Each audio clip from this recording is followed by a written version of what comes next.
have entered into the channel of the mighty Poseidon. I am the father of horses and ruler of all of the oceans. With the power of my trident, I can bring water to the land and control the very waves of the seas. Though I help sailors safely travel across the ocean, beware those who make me angry, for with my power I can create storms and summon the greatest waves that can challenge even the greatest of heroes.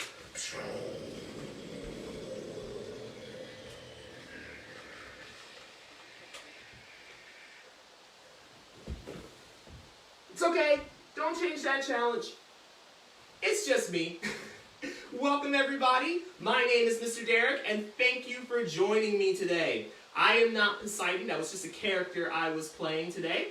Now, as I said, my name is Mr. Derek, welcome. And we're going to be talking about names today.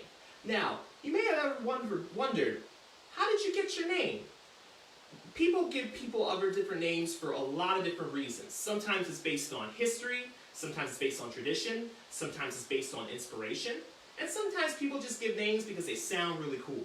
Well, we're going to be talking about some really cool names associated with the organization known as NASA, or the National Aeronautics and Space Administration. You've probably heard of NASA before.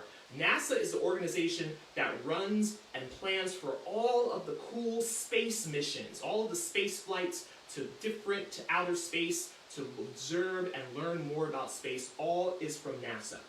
And you might have heard of some really famous NASA missions, but have you ever wondered where they got their names from? Well, we can look to mythology to help us figure out the answer to that question.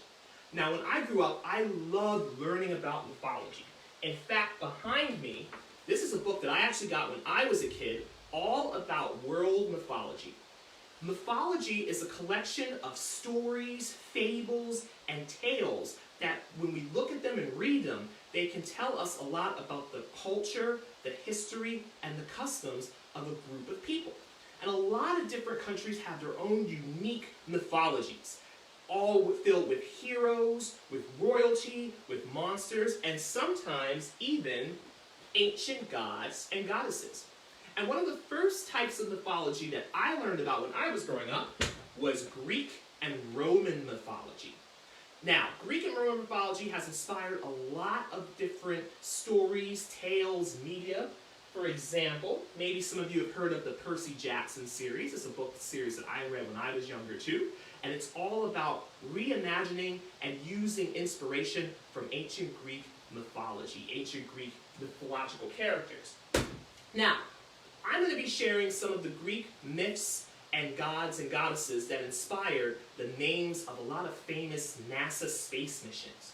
But we're going to do that using another ancient theater tradition that's used all around the world, and that is masks. So what I was wearing in the beginning was a mask. This was a mask that was designed by an artist. He made this mask out of leather, and he colored and painted it. But this mask was used to represent a character. When you use masks to perform, they're usually designed, not all the time, but they're usually designed to resemble a character to help the performer or the actor or actress get more into character. So this was this artist's interpretation of the god Poseidon, the Greek ancient god, mythological god Poseidon. Now Poseidon in Greek myth was the ruler of the oceans. He controlled the oceans, he controlled horses, he controlled earthquakes and storms. He's really powerful. When he was angry, he could make a lot of trouble for sailors. And maybe just by looking at this mask, can you see some of the inspiration from Poseidon within the mask? For example, for me, I think that the artist might have designed these to kind of resemble the waves of the ocean. If you look really closely, this is the trident symbol right in the middle of his forehead. That was the trident, that was the fork that I had earlier. And to me, this face sort of looks like a horse. But there's a lot of different ways that you can create masks. In fact, you can create masks at home too. So I'm going to show you an example of a homemade mask that I made. I made this mask just using cardboard, aluminum foil, markers, and tape and brass fasteners. And you can see, and I like my mask. I think my mask looks pretty well, see? So just to show you, you can create masks at home using very common items. And if you want to use masks for your dramatic play, think about masks as like a Halloween costume. Use it to help you tap into the character. So for me, when I was playing Poseidon, I imagined somebody really strong, really powerful, maybe a little bit scary, but you can create your own character, or you can make original characters using the mask. So, I'm going to show you a couple of masks, and I'm going to connect the masks to some different names, some different mass and mission names, and kind of give you some background and some history on why those names were selected. But before we do that, we have got to transform our group and head into outer space. So just like the NASA missions, I want you to give me a countdown. And when we go to 0, we're going to turn and enter into space. All right, ready? Here we go. Count down with me. 10, 9, 8, 7, 6, 5, 4, 3, 2, 1.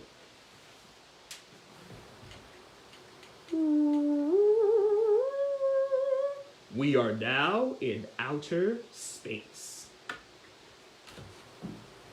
So, let's talk about NASA. And one man who was very important to the naming of a lot of famous missions, and that was a man called Abe Silverstein. Abe Silverstein was a mechanical engineer, and he was actually one of the first people who helped out the organization when the organization changed from NACA to NASA. Originally, he helped design and modify airplanes and jets, but soon he started working on space missions. Now, we've got to travel back in time all the way to about 1959, the late 50s. Now, during that time, that was called the space race. It was a time where a lot of countries, but especially the United States and what was known as the Soviet Union back then, were really competitive. Just like a sports team, they were in competition because they were trying to get to the moon, to get somebody into outer space, to be the first one to do it too. Now, the Soviet Union actually beat the United States because they were the first ones to send an artificial satellite up into space called Sputnik. So, it was very important to the Americans, United States, that they also got into the race. So when they were thinking about their space mission, they realized that they needed a name that could really inspire and motivate all of the workers that were working on the project. So one of the first names that was actually brought up was a name called Project Astronaut. Now, have you ever heard the word astronaut before?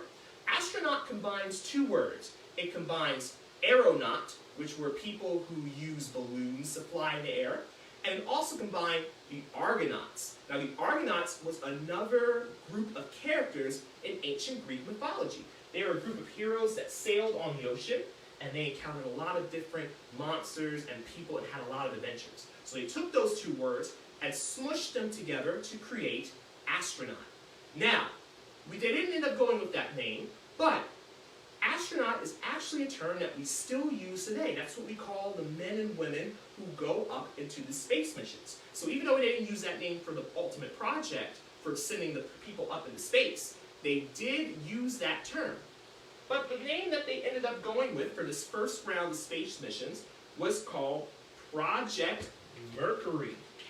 So I'm going to use my mask and a couple of costume pieces to describe the character of Mercury, because Mercury is a character found in Roman mythology, but he was inspired by Greek mythology. So now I shall transform into Mercury! I am Mercury! I am the messenger of the gods. With my winged helmet and my winged sandals, I can fly and move really fast. I am also really good at coming up with a lot of different devices and tricks and mischief, but I am mostly known as being a messenger and helper of the gods and giving messages to humans who needed the gods' assistance. And in Greek mythology, my name was Hermes. So as you can see, that was the god that Abe Silverstein was inspired by to name his project. Can you think about some reasons why he might have called it that? It might have had to do with the flight as they were going up in space, or speed. Mercury is associated a lot with speed. Or it could even be associated with ingenuity. So, we had that space mission, but that's not the only space mission that was named after Greek mythology. We also have another project that some of you might be really familiar with, and that was the Apollo Project. Now, fast forwarding to about the 1960s, the United States was really interested in at least getting somebody to get into the orbit of the moon. At that point, they weren't quite ready to think about landing a person on the moon, but they wanted to at least get into the orbit. So there's a lot of different stories about how Abe Silverstein came up with this name. Some say he was inspired by looking at a book, like the book I showed you earlier, of Greek mythology, and he saw the picture of this god, and that is what inspired him to name this project after Apollo. And some say he just picked that name in a brainstorming session, and just because it sounded cool. But whatever the reason was, he ended up choosing another god that I will now portray, and that is the god Apollo. I am the god Apollo. I am god of the sun, of poetry, of music, of prophecy, and also of archery. And with my horse-drawn chariot, I am able to draw the sun from the sky and have it rise and set all throughout the earth using my power. So that was the Greek god Apollo. So this was another god that Abe Silverstein used to name his space program.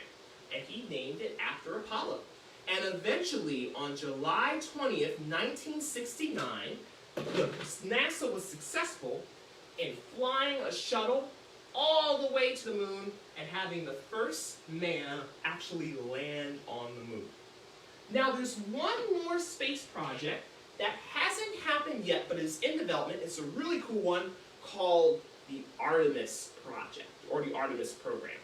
Now, the Artemis Program hasn't happened yet, but NASA is working on it. Their goal, what they're trying to do, is they're trying to send not only the next man to the moon, but the first woman to the moon. They're also trying to go to the moon to learn more about it, and to also prepare for future missions to go to the planet Mars. And you might be wondering, well, why did they name it Artemis? Well, we can look back to Greek mythology for some inspiration, because there is one more character that is named from Artemis, and that is me. I am Artemis. I am the goddess of the hunt. That means that I protect hunters, but I'm also a protector of wild animals, and I'm a protector of young women and girls. Not only that, I am the goddess of the moon. And a little known fact, my twin brother is Apollo. So, any guesses to why they named it Artemis? It might have to do because Artemis was the twin sister of the god Apollo. So there was some connection. Not only that, Artemis was the goddess of the moon. So, as you can see, there's a lot of different reasons why they chose Greek mythology to name these famous space missions. Some of it was because of some symbolism, some of it was just because the name sounded really cool, but for whatever reason, we've got some really cool names to name these space projects. So as you think about the Artemis program and other space missions, maybe you want to be an astronaut one day, or maybe you want to be in the room that helps create the programs. Think about at your home, since they're talking about trying to go to the planet Mars, what type of name would you name the Mars project? Maybe you name it Ares, maybe you name it Mars, maybe you come up with a whole different type of name from another source of mythology. But as you're home, think about what type of name would you name a program or space mission to another planet. And if you are inspired, you can create your own mask to represent either the god or goddess that you chose that name from mythology, or just make another character. Masks are really fun, they're great tools for doing dramatic play, and they're also great if you just love building and crafting and drawing and designing.